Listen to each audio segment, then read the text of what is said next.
2015, an elite DFS Army Commando unit formed to bring high-level DFS strategy to the masses. Today, hated by DFS sharks and lineup sellers alike, they continue their quest to turn dope into DFS pros.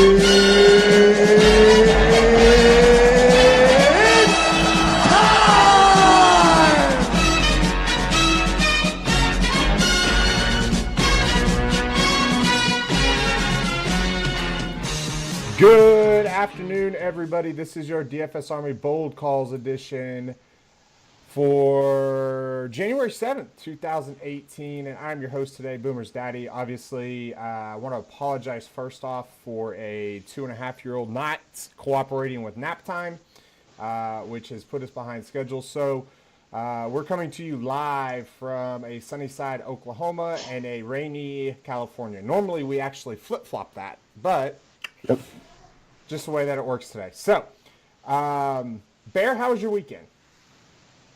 Weekend was okay. It was pretty peaceful, pretty quiet. Good. That's always good. It was not peaceful in my household. It was Heather had to work all weekend, just because that's what hotel people do. You know, once every quarter or so, she has to end up working a weekend, but the good thing is that she gets an extra day off at times. So that was good. So it was just me and the little man most of the weekend, and it made it to where it was a very, very interesting sports weekend as well. So my Cowboys won. Woo! They did? Yes. I walked into church Sunday morning, and my pastor goes, you better get right with Jesus because gas is under $2 and the Cowboys won a playoff game. So it's just kind of the way that it worked, way it happened, and I was very impressed. So, well, that's the good news. That's the good part of your weekend. We're just gonna pretend like the Thunder didn't lose to the Wizards. Hey, you guys lost to the Wizards too. You guys are pretty much fully healthy, aren't you? Yeah, for the most part. It was a trap game. I mean, I kind of expected it coming off an emotional win in Portland. I kind of expected us to come home and kind of let it down. I didn't expect us to get beat by 18, but it happens. There's going to be games like this throughout the season. We're not perfect. Even the Warriors that won 73 games still lost 10, or 9 or whatever it was. But it's how you bounce back, man. It really is. Paul George had a bad shooting night. Russ seems like he's actually kind of started to turn it around a little bit as far as the shooting is concerned. The last couple games he's doing a lot better. But I mean, you guys are 1-5 without LeBron. You guys are 8th in the conference now. You guys have lost to the Wizards as well. Yeah, that's the thing. It's not just without LeBron. It's without LeBron and their second best player in Kyle Kuzma. People tend to Kuzma and Rondo.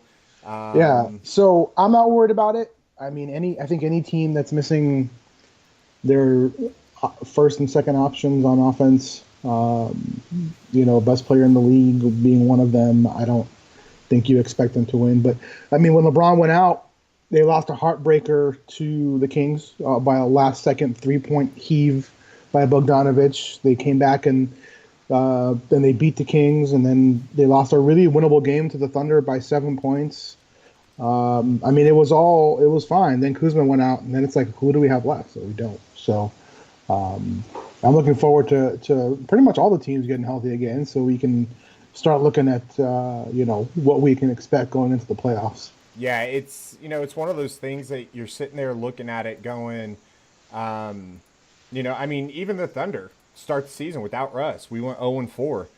I think we did a little bit better that 3 or 4 game absence that he missed a little bit early or a little bit later in the season. I think we went 2-2. But we started the season 0-4 without Russ, so it happens.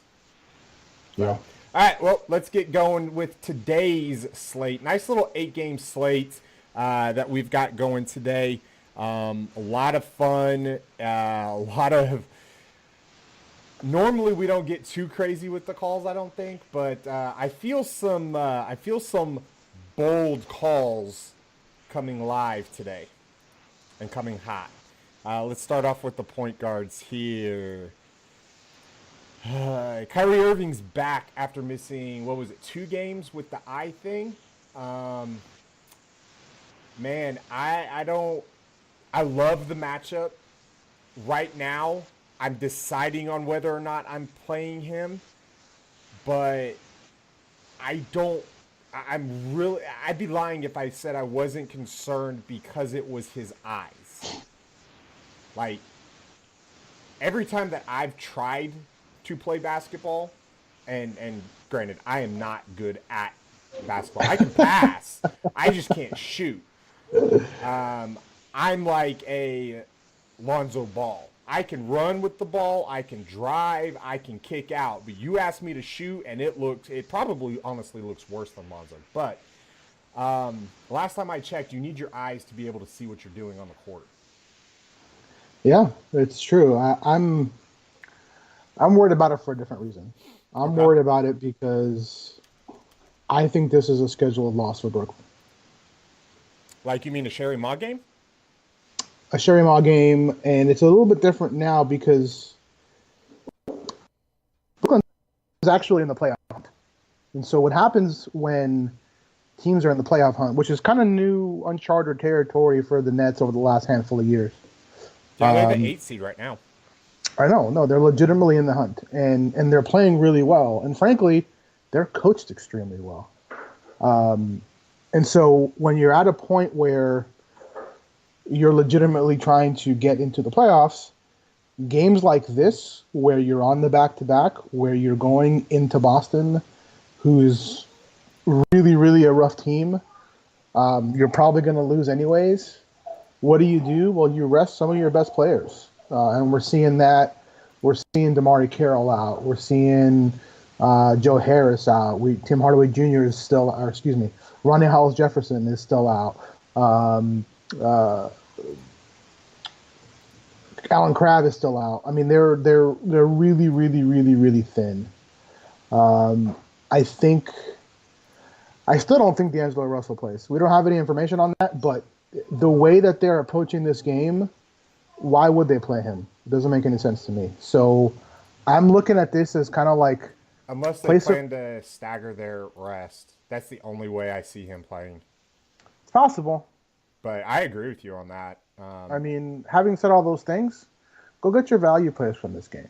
Go get guys that don't usually play that you can earn minimum price that you don't have to use as a drop scorer. That's kind of what I'm doing. Yep. Yeah, I would agree with you on that one. Damian Lillard at 9,200 over there on Fanduel. I'd be lying if I said I wasn't concerned about this game too. Not the fact that it's a blowout or anything, just the fact that Dame hasn't looked like Dame lately. If we sit here and look at it, I mean, just going based off of points alone, 17, okay, yeah, that's not bad. He actually was dealing out some assists against the Rockets, which kind of helped out. But 23, 25, 15, I mean, those are his point totals over the last couple games, and with that has come the kind of decreased ancillary stats as well. I mean, the rebounds aren't nearly there as much. He didn't have any rebounds against Oklahoma City. Only had 8 assists, and that was a game where, that was a close game coming down to the wire. I don't know, 9,200 just feel on today's slate feels like a little bit too much for me, and I'm going to pass. Yeah, I'm probably in the same boat. The only thing I like about it is a lot of people are going to see his his game log, and then they're going to see the fact that, they're playing the Knicks. So it's kind of twofold for me. First of all, if ever a game to get back, it's the Knicks, right? And then I think a lot of people are going to be scared of the blowout too. But, the Knicks are kind of not backing down. I mean, they're not winning a lot of games, but they're not getting plummeted. At least not every game. They are getting plummeted, but not every game like we would expect them to. Yeah, the only thing I like about it is the fact that it's he's probably going to be like 5% owned. So I do like that, but I won't have too much. Yeah, I would agree with you. It's kind of a tournament play only. De'Aaron Fox against Orlando, I love it. He's probably my top play as far as a cash type of point guard tonight if I was paying up. Otherwise, Spencer Dinwiddie, man, I'm all over him. Left, right, front, center, AB, back, start, select, whatever you want to do. If you want to go, Mike Tyson cheat code on you, then that's fine. But I'm all over Spencer Dinwiddie, and there's another guy in this range too. I don't normally say this a lot. I'm not paying up for any of these top point guards in a vast majority of my lineups today. Yeah, outside of Fox and maybe a little bit of Conley, I'm not really either. I don't think you need to. Yeah. But yeah, Dinwiddie is definitely up there. I'm really liking for tournaments. I like Ricky Rubio. Frankly, I like this entire game for tournaments. I just think people see Utah, people see Milwaukee, they think slow pace, they think, tons of defense. It's not the case. But yeah, I think I'm looking at Rubio a lot. And then there's the other Brooklyn point guard. I mean, yeah, okay, so let's talk about that for a second. You're sitting here looking at this, and Shabazz Napier is 3,400 on DK. He's probably going to see about 30 minutes. You've got him at, I'm looking, 39 on FanDuel. We've seen it in his career. When he gets minutes, he performs. I mean, he just got, 29 minutes and put up 26 minutes. I had the numbers backwards. He had 26 minutes against Chicago, put up 29 fantasy points. I mean, it's not really out of the, you can legit play him and he not be considered a drop scorer on FanDuel, and he's fully 100% in play on DraftKings. Mm-hmm. So I love it. I'm proceeding as he's definitely not one of my drop scores, and the beauty is he's got a drop score price. So I mean, tough to pass on for me. Same goes for a few of these other Nets, which we'll talk about. Yep. I do like Dennis Smith Jr. against the Lakers. What does worry me a little bit is, and I checked, it's not a Sherry Ma game, but like you said, it is. They're kind of scheduling this loss on their own. From Kenny Atkinson in the Nets. So, but I do like Dennis Smith Jr. against your Lakers.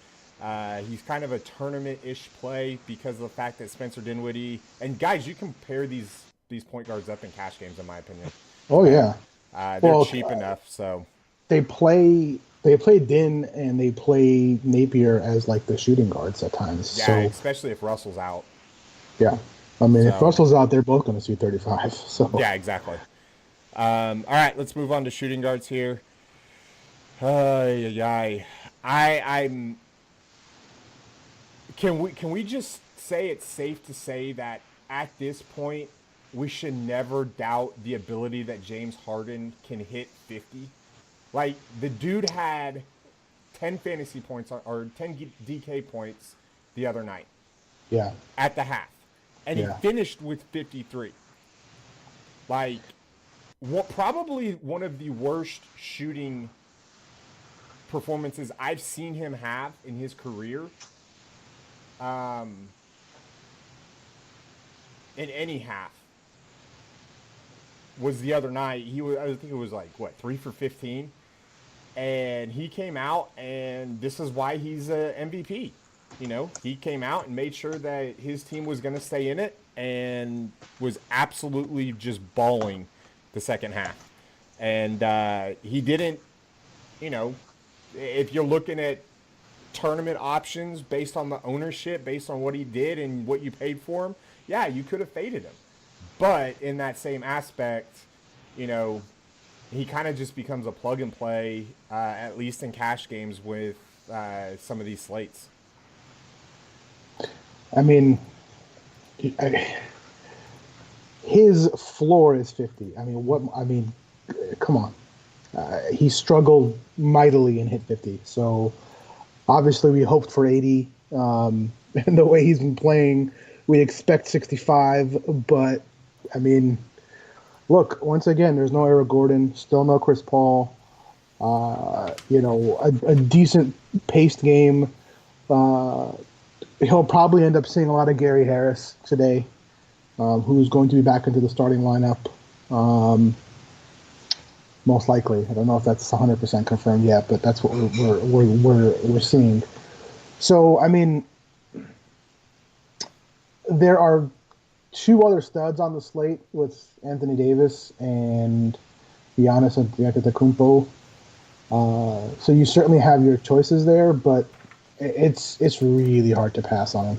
Yeah, I mean he's got the usage that you just kind of sit there and go, okay, yeah, let's just lock and load that in cash games and kind of move on from there instead of trying to play the game theory in cash. Guys, cash is not the place to get cute.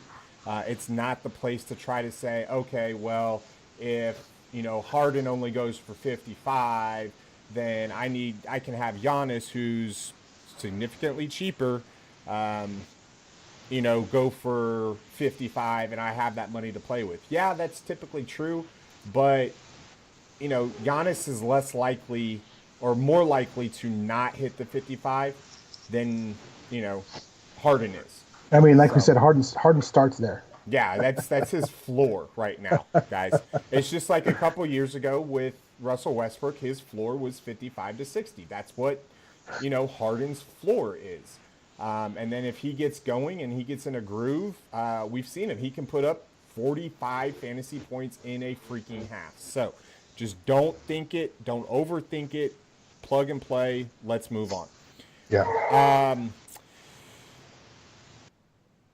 The second part of this is I don't think I have a lot of interest in a lot of these other Pelicans wings, mainly because Memphis is pretty good on the defensive side of the ball. Now they are throwing in Justin Holiday today as well. The Grizzlies are. So that's going to be a little bit of Holiday crime today. The problem is that, I think they cancel each other's ceilings out. A little bit.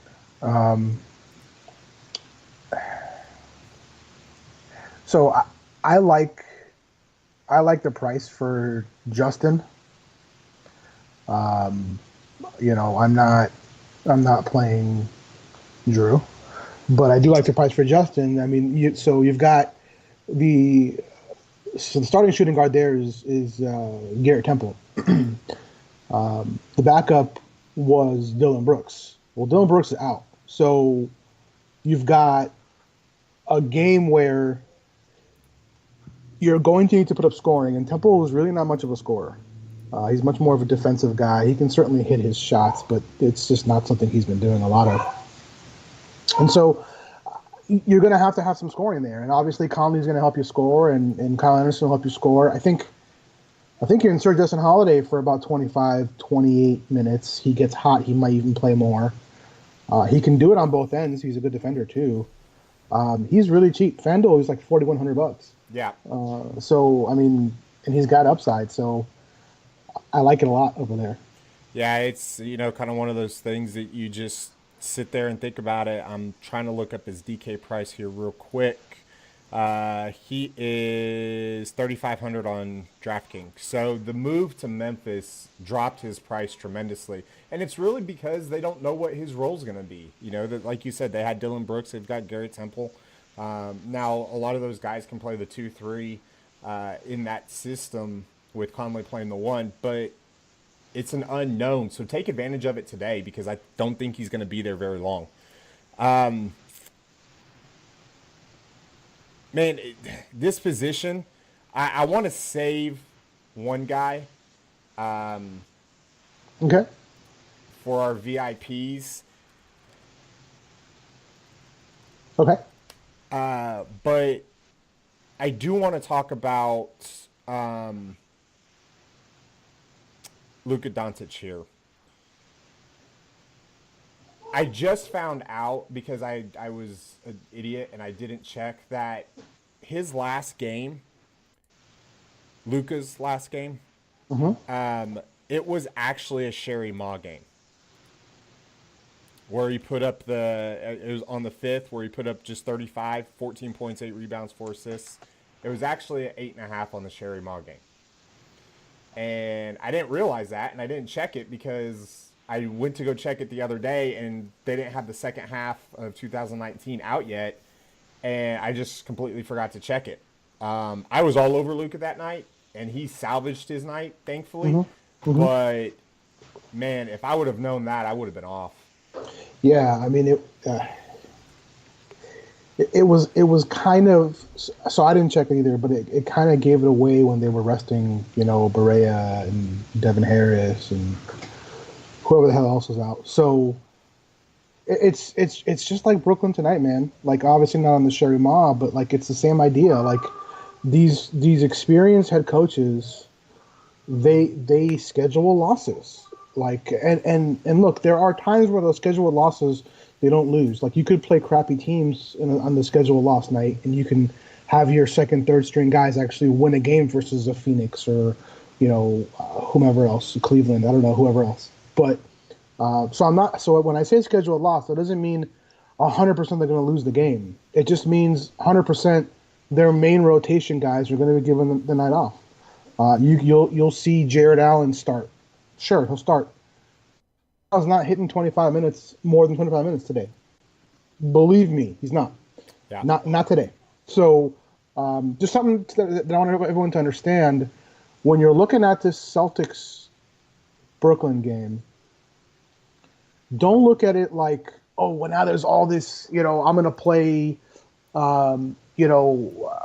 Jared Dudley, or I'm going to play, D'Angelo Russell. I wouldn't do that because I think the score is going to be probably a 25-point lead within the second quarter, and that's where you're going to see Napier. That's where you're going to see maybe a little bit more Dinwiddie. That's where you're going to see Allen sitting, and you're going to see Russell sitting, and you're going to see Ed Davis sitting, and you're going to see, all of the guys that are in the rotation that are active are going to be sitting like we're getting ready for our next game kind of thing we just played yesterday.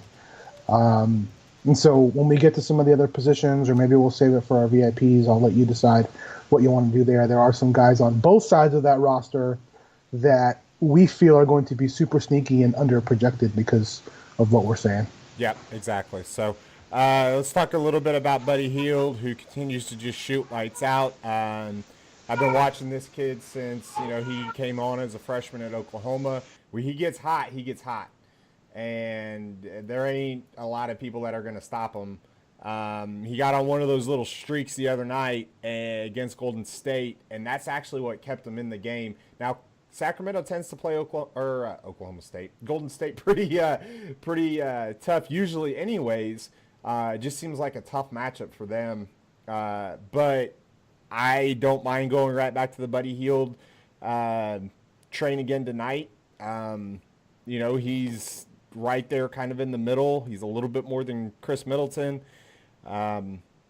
He's not a bad option. I don't know if I'd go there in cash, but in tournaments, he can get hot and put up 45.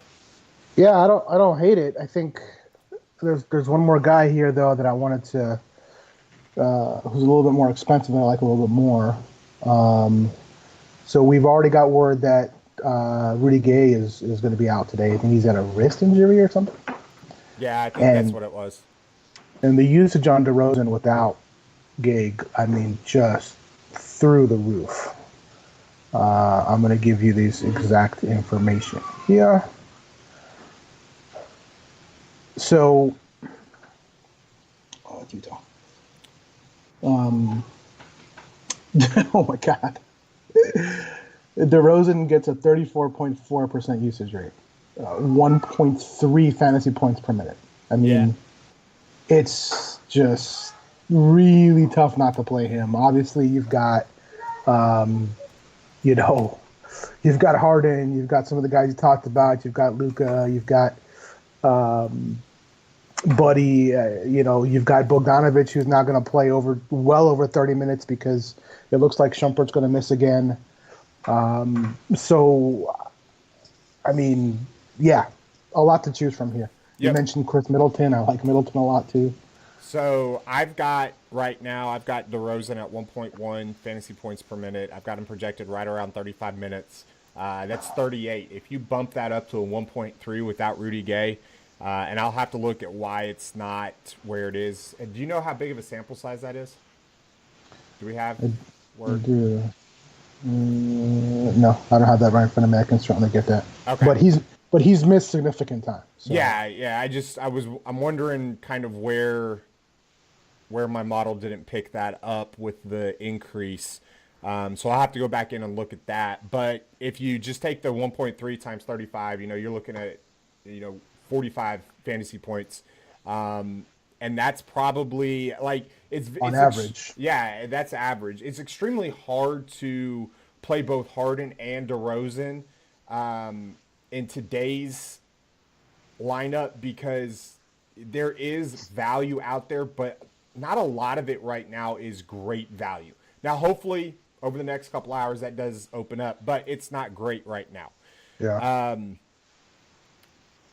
And there's honestly, other than Justin Holiday and maybe Garrett Temple, there's not a lot down here at the bottom that I really love at the shooting guard position. It's more of those mid-range type of plays. I've heard a lot of people talk about Wesley Matthews. I think that's more of a GPP type play, even against the Lakers. The problem I have with Wesley Matthews is with Dennis and Luka on the court and Harrison Barnes, he's kind of like the fourth option. So I don't like. Okay, so let's talk about some fun, sneaky GPP plays here. I actually like Reggie Bullock. I think Reggie Bullock. I was about to say if you mention Bruce Brown. Why would I mention Bruce Brown? Because he's from that same team, shooting guard. Yeah, but shoot for me, I don't want to play you. So Bullock for me, he's first of all consistent, one of the most consistent in terms of their minutes. Right, he's getting well over 30 every game. Secondly, you really want to attack those Spurs guards. Now, the Spurs have drastically improved their defense. I mean, it's been night and day since the first 6 weeks of the season. Yeah, they've certainly stepped that up, but they're still targetable. And so I like that play for cheap. I don't know if I can pay $5,500 for KCP. So that's probably no. Here's a play that I have tremendous interest in, and I'll explain to you why. So Jaylen Brown. So people are going to say, oh, well, Kyrie's back, Morris back, they're back to full, he's back to 20 minutes a game. Yes, that is the truth. I don't think he is. However, 20. That's what he was getting before those guys, when those guys were fully healthy. And so I think the mentality is, from a lot of people, is going to be that. I'm not saying he does play 20. I think he plays a lot more. That's where I'm heading with this conversation, is that there's kind of two things to look at. Number one is the ownership. Like I said, with Morris likely back and Kyrie back, people are going to say, well, he's going to go back to his bench role. They're going to see he's no longer in the starting lineup, and he's going to get 20, 22, 23 minutes. No, thank you. And no one's going to touch him. That's the first thing. The second thing I like, this is a scheduled loss. So, he's going to get 28 to 30 minutes. Now, the only thing I'm concerned with is that Gordon Hayward comes in and he takes all of those points. It's possible. We've seen it before. So if you're playing Jaylen Brown, don't play Gordon Hayward with him. I don't see them both hitting 45s, which is what we want to win tournaments. Yeah, you're playing one or the other. You're not playing both. But I love Jaylen here for tournaments. I think he's going to be one of those sneaky plays that has the ability to go off. Yeah, I would agree with you on that one. Most of my sneaky GPP plays are coming from the next position that we'll talk about. Okay. But let's get some house cleaning out of the way. Guys, it's 2019, and we expanding the army. We're enlisting new recruits, however you want to call it. I tried to pull a chop-a-dong there, but it didn't work. We have a new promo code, a new discount out for the next week or so. You'll see it blasted all over Twitter. You're going to hear it here. You're going to see it all over the place. For us, if you actually use this promo code, it's a little bit better than everybody else's promo code out there, which is actually kind of nice. Podcast 2019 will get you 20% off your first month of the DFS Army. So if you like what you see, if we've helped you win some money and you have not joined us yet and taken benefits of all the tools that we have, the DFS Army VIP domination station, the research station, all of our locked up picks, our chat rooms, all of that, now is the time to get in and get going. We absolutely would love if you'd use the code podcast 2019. What a lot of you guys don't realize is me and Bear do these podcasts and shows for free for exposure. So it helps take care of us and put a meal on our plates or buy some of our kids' shoes. So that does help out a lot. Yeah, and to add to that, the 20% is double any other discount. Yeah. So that's everybody else is giving you 10. We giving you 20. Renewed yearly sub 20% off. I don't think I can do that. We don't get any credit for 20%. If you pay for a year, nobody gets credit for that except for Kevin. Just to let you know. We like it. We love the commitment for a year. If some of you would learn to commit to your girlfriends for that long, then you would probably be a lot better off. Loose. But, no, I'm kidding. I do that every single podcast. Every single one I'm going to get onto him. But, yeah, we don't get any credit for you signing up for a year, even though we do have those as options. So, let's talk about the hot topic of the day, shall we? Yeah. Giannis Antetokounmpo, 12-1 on Fanduel. He is 11-4 on DK. Ooh. Okay. We DKK? kind of, huh? You said DKK, so Yeah. it sounded like DKK. Yeah, DKK. So we kind of had an epiphany moment between me, you, and Luce. And for those of you that don't know, the three of us, along with a couple other guys, talk a lot behind the scenes about game theory, about what's going to happen in different games, because multiple eyes and the way that we see it and how we see it actually helps us become better. It's just one of those things. We help each other out, and it's helped us out tremendously. When all three of us have the exact same thought on a grouping and a pairing that we're going to have tonight in tournaments, it's like gold. Okay? I am playing, and I know you are too, in a lot of my tournament lineups, Harden is becoming an underweight option, and Giannis is becoming an overweight option. The reason is the perception of Utah. According to our backdoor Bucks analysis, he hates Utah. Like, with a passion of 1,000 fiery burning suns. He's going to get paired with one of our VIP plays of the day. And probably another one of our VIP plays of the day. And he's going to absolutely smash. Now, the reason that we can do this in tournaments is we're fading.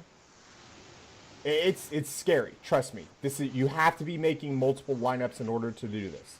Okay, because if you're just making a single lineup for the night, I don't recommend fading Harden unless you're prepared to take that loss and you're going for gusto.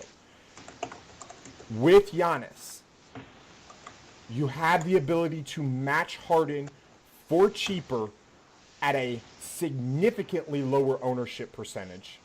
It increases your chances of possibly getting AD in your lineup if more value opens up, and not sacrificing the rest of your lineup and core in order to do it.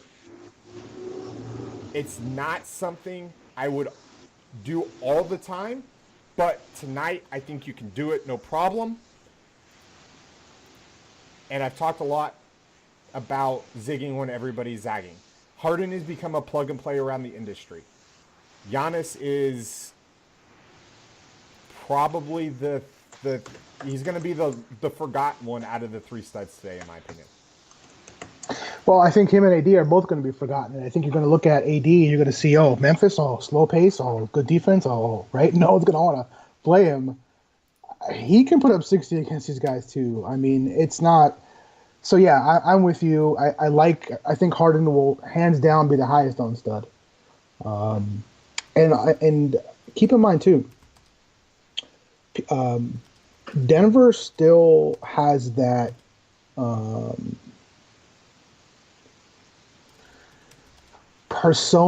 public persona out there that they can't play defense. They've improved a lot on that side of the ball. They're still not. I still wouldn't call them a top defensive team. They're not that, but they've certainly improved. And so you're probably going to see, out of all the studs, probably 60% is going to be on Harden. You have another night like last slate where he hits his floor at 55. Giannis goes for 65. AD goes for 70. You fit in some value plays, which we'll share with our VIPs. And if you're not a VIP again, you can sign up using code PODCAST2019 for 20% off.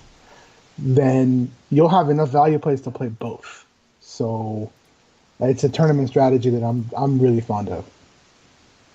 Yeah, I would agree with you there. I absolutely love it. Let's talk a little bit about the rest of these guys here. It's kind of a jumble for me after this. I like Brandon Ingram still. I have some interest there because of Dallas. I don't think that Harrison Barnes, he's a quality defender. I don't think that somebody's got to score for these Lakers. Somebody has to do something at some point. And I'm going to go with the best offensive unless Kuzma's in. Because he got upgraded to questionable, so that's a situation we're going to have to watch. Hopefully we have it before lock since they're playing in the Central Time Zone and they're down in Dallas today. But somebody has got to put up points for the Lakers. And it's not just going to be KCP. It's not just going to be a Zubac. It's not just going to be JaVale McGee. Brandon Ingram has to step up. Okay, he's got the ability to go out there and dominate a mid-level team like the Dallas Mavericks and an average defender like Harrison Barnes who cannot compete with his length. Now, the question is he going to do that? This game boils down to one thing for me. First of all, Kuzma was also questionable last game, and he didn't play. So he's under the same tag for the last few games. If he comes back tonight, I am stacking the shit out of this game because it'll then be a close, fast-paced matchup with scoring, with not too much defense on either side. If Kuzma sits, I can't really touch this game, man, because we don't. What happens when Kuzma sits is the defense will just start to collapse on Brandon Ingram. And at that point, it has either he's shooting over two people or he has to give up the ball. And you're relying on Josh Hart, who's couldn't throw a freaking brick in the ocean lately. You've got KCP who struggled. He should get back on track. You got Lance Stevenson. You got, some of these other guys that Michael Beasley, who are going to have to score. And those names I mentioned, it's not going to cut it. So they need to get healthy. Now, if Kuzma comes back and now you have two guys that you have to focus on offensively, that opens up the game. Then I'm more interested. But if Kuzma sits, I'm off this game. Okay.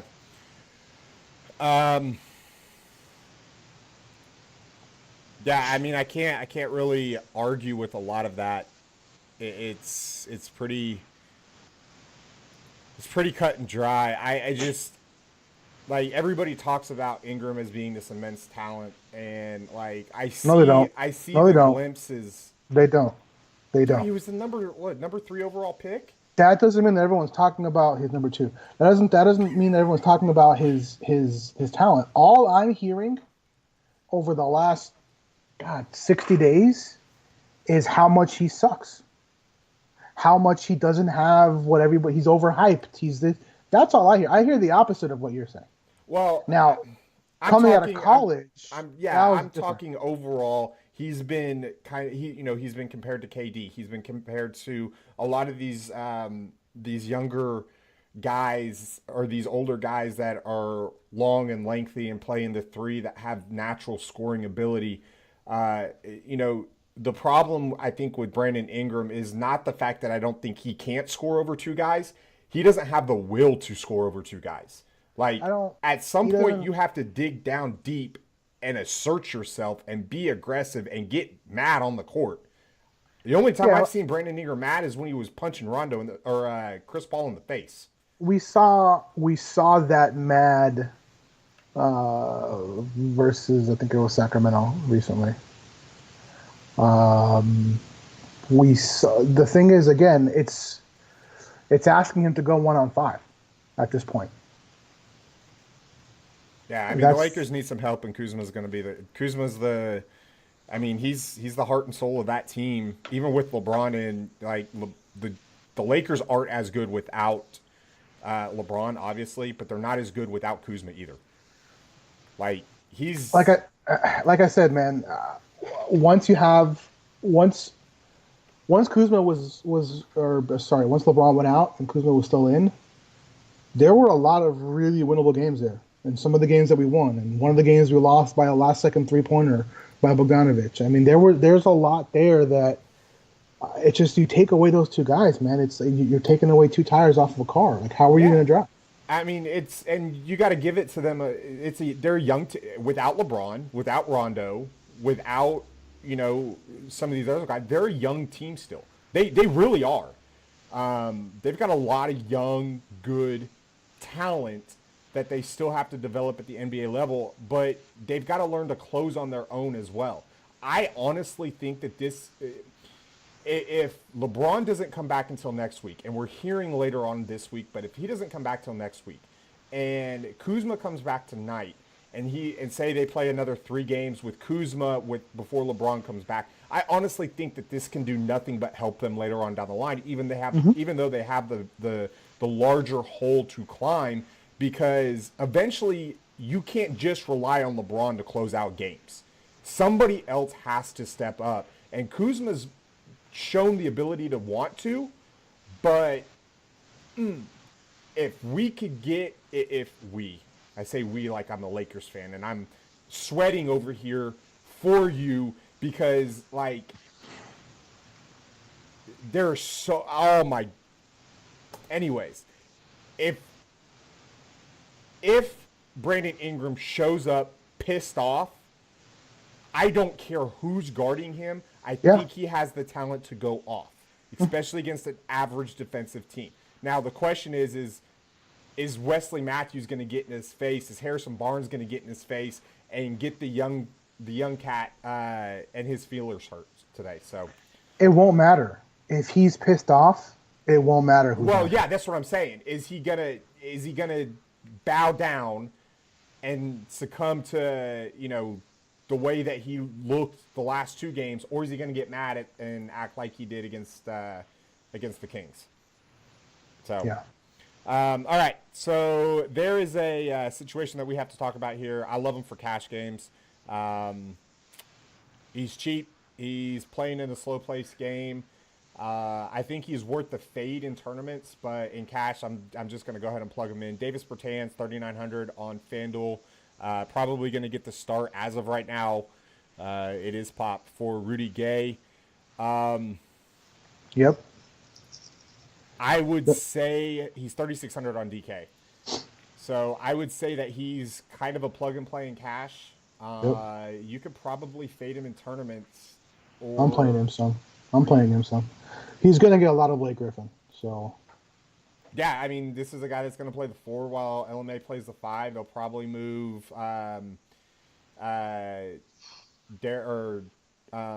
White down to the 3, put Mills at the 2. I mean, there's a lot of different things that they could do with this.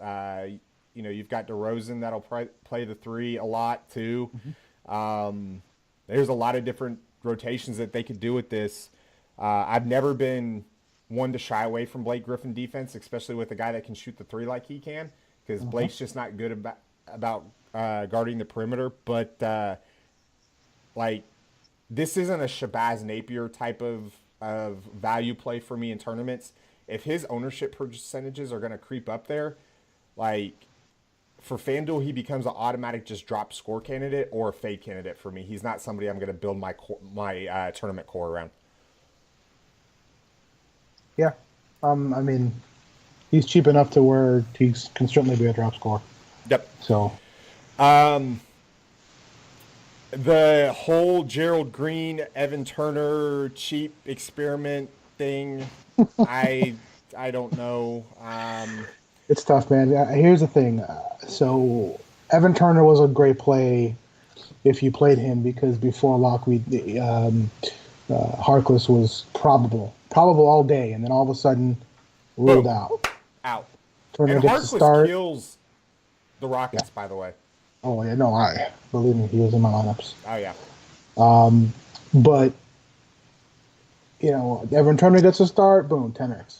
So that's not going to be the case. Again, Harkless is probable once again, but he was really just resting, so he got his game of rest. There's no reason for him not to play tonight. So he's probably going to play. I don't think you can play Evan Turner. But Gerald Green, I think they're finally going to get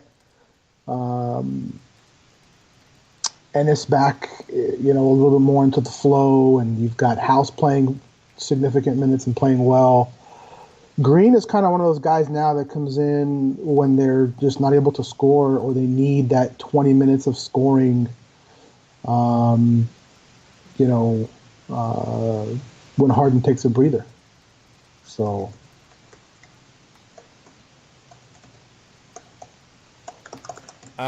Yeah, I mean, it's always one of those weird situations. Like, Daniel House has proven that he's an NBA rotational player. So Gerald Green can come in, get hot, and yeah, sure. But after that, he's got to get hot in order to do it. So, or they've got to get blown out. And even then, I don't think he'd get much run. Let's talk about point guards here. Anthony Davis, I love him, obviously.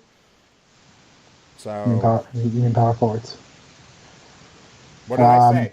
You said point guards. Oops. Power forwards. Yeah, I mean, same boat. Both of them going to be seeing a lot of either Jaren Jackson Jr. or JaMychal Green, who are not poor defenders, but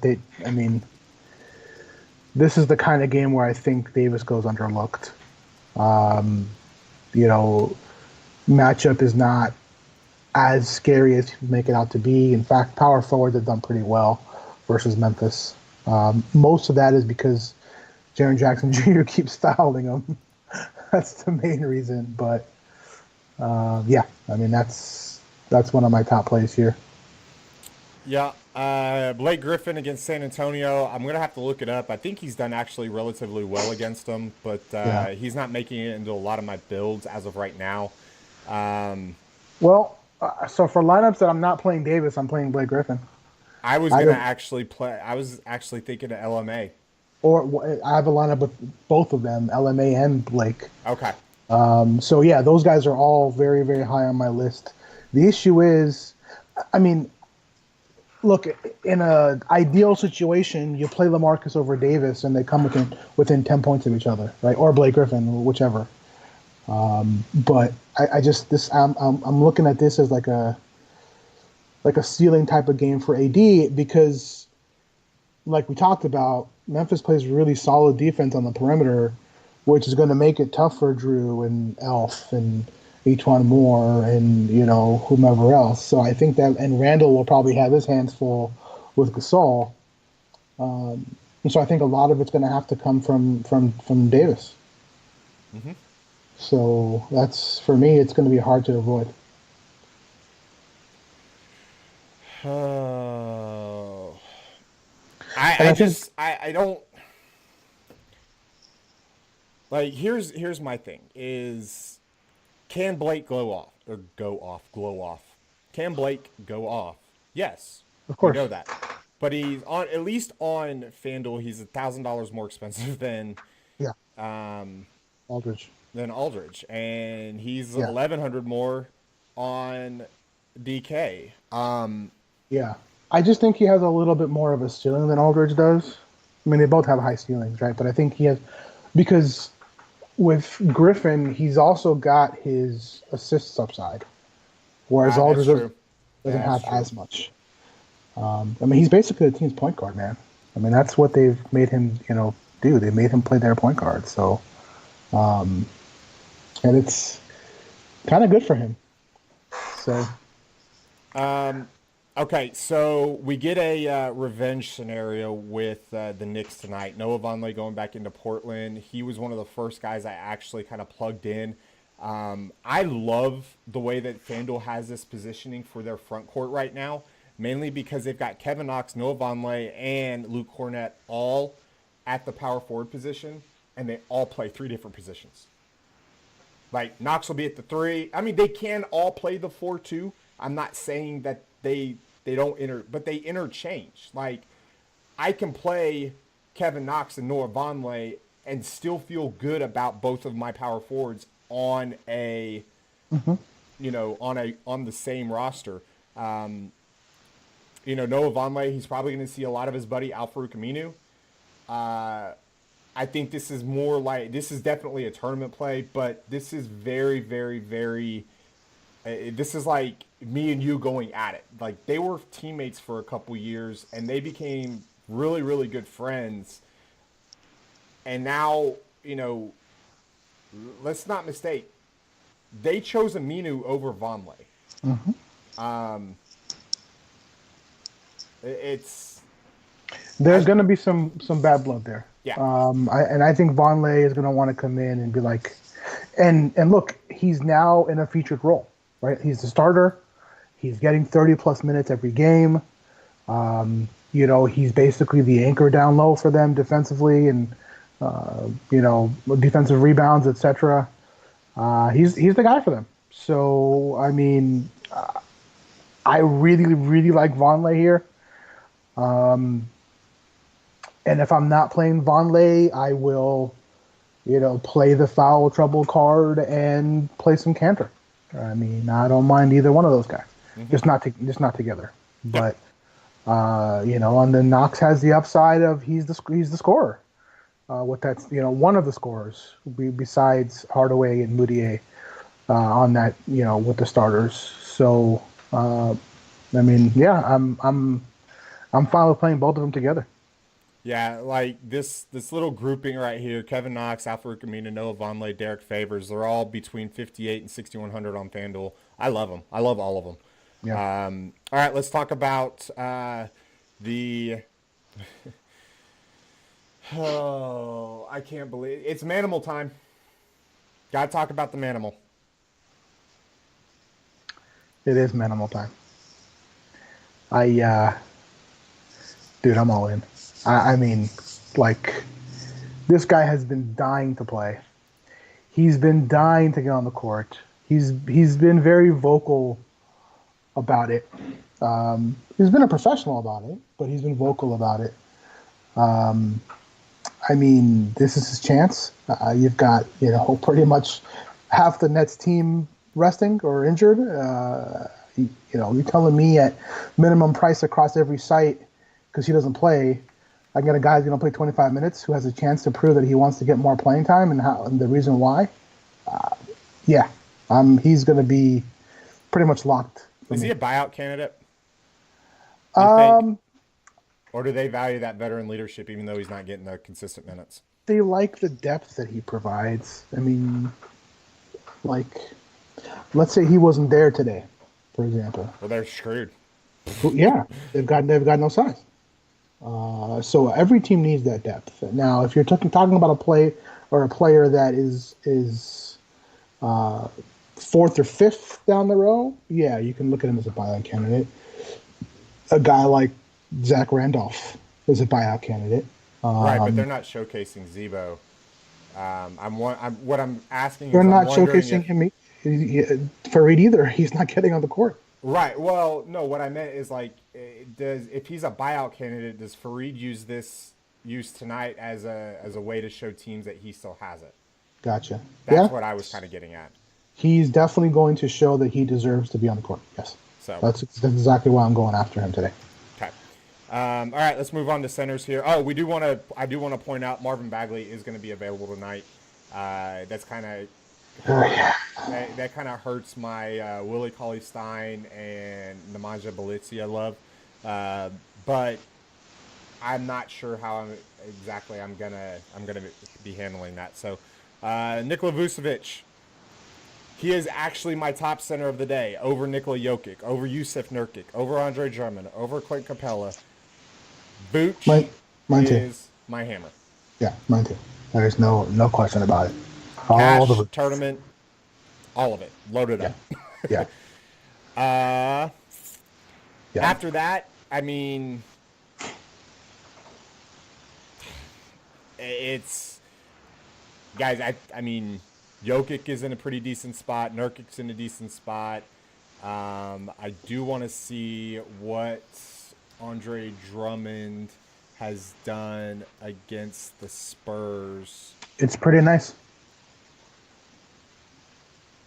Is it? Mm-hmm. I like 40, 57. It's nice. He's done well there. He's cheaper than Nurkic. Yeah. What's his price here? He's 9,300 on Fanduel. Okay. So for Andre Drummond, for me, I think he would be probably a DK play, just because he's 8,100. Makes sense. So that's probably where I would go there.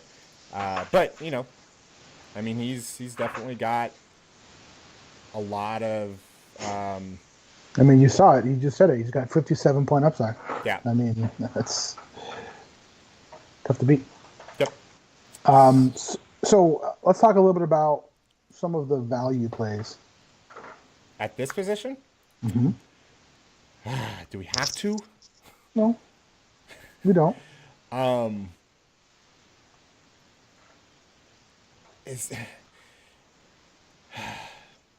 So if Kyle Kuzma comes back, I am definitely playing some DeAndre Jordan, because when the game is going to be close, he's going to scoop up all these rebounds. I could see him putting up 20-20. And under 7K, that's nice. The other guy I'm looking at, well, maybe we'll save these for our VIPs.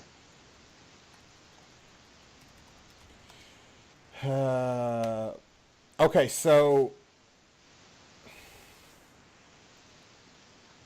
now these are DK plays only. Okay, and I want to kind of throw this out here.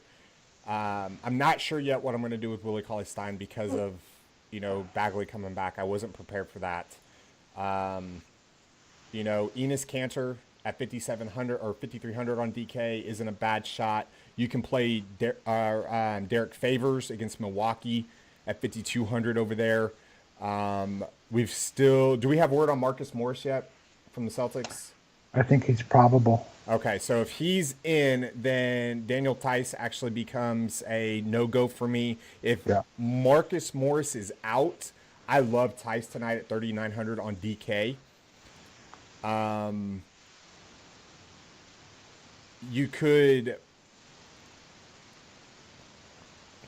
It's so hard down here. There's a lot, as Kevin would say, there's a lot of turds down here. There's one guy I might have interest in that we'll save for our VIPs. Okay. And then another guy that is more of a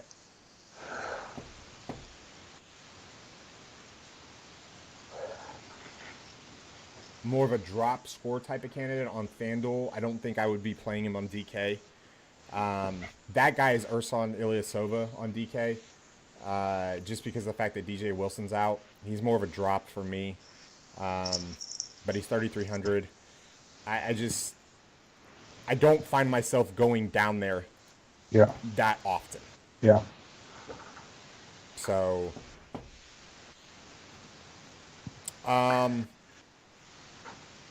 okay.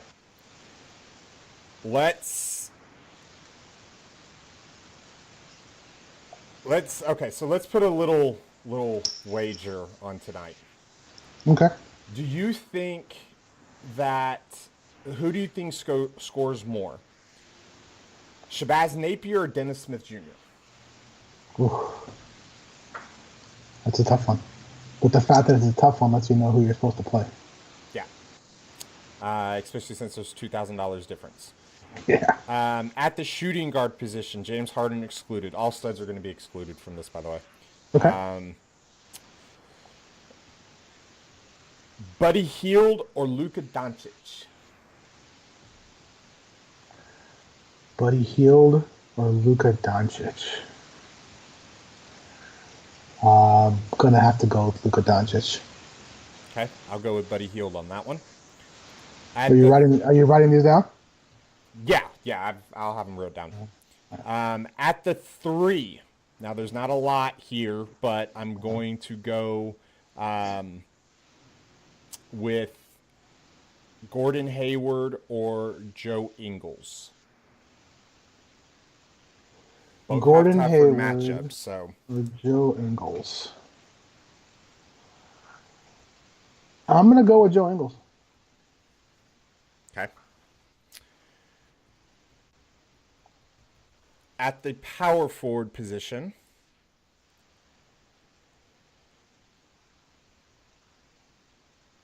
Noah Vonleh or Paul Millsap? I'm gonna go with Vonleh. Yeah, me too. And for centers, we'll make this real interesting. Okay.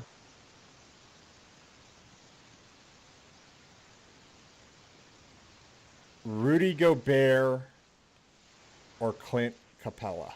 Wait, no, let's go Rudy Gobert or Julius Randle. The first one was easier. Yeah, the first one was a lot easier. Julius Randle or Rudy Gobert? I'm going to go with Gobert. Okay. I was actually going to go with Randle. All right. So a recap. Napier, Doncic, I have Hield. No, it's not Napier and Doncic. No, it was between Napier and Dennis Smith Jr., but you said the fact that it was close made you decide who you should play. Correct, Napier. So you chose Napier. Right, who did you choose? I'll go with Dennis Smith on that Okay. one. So it's not a real fair comparison considering the price, but right. You know, I wanted to point out how much of a value that Shabazz Napier is going to end up being today. You picked Doncic. I went with Hield. We both had Ingles. We both had Vonleh. And then you went with Gobert over Randle. Yep. So, all right, guys, that's going to do it for us today. Hope everybody enjoyed the show. We will be back earlier tomorrow, hopefully. Apologize again for Cameron not cooperating with nap time. This will be up on Twitch, and it will be up on iTunes here shortly. So, for myself, for Bear, for the DFS Army, we gone. Peace out.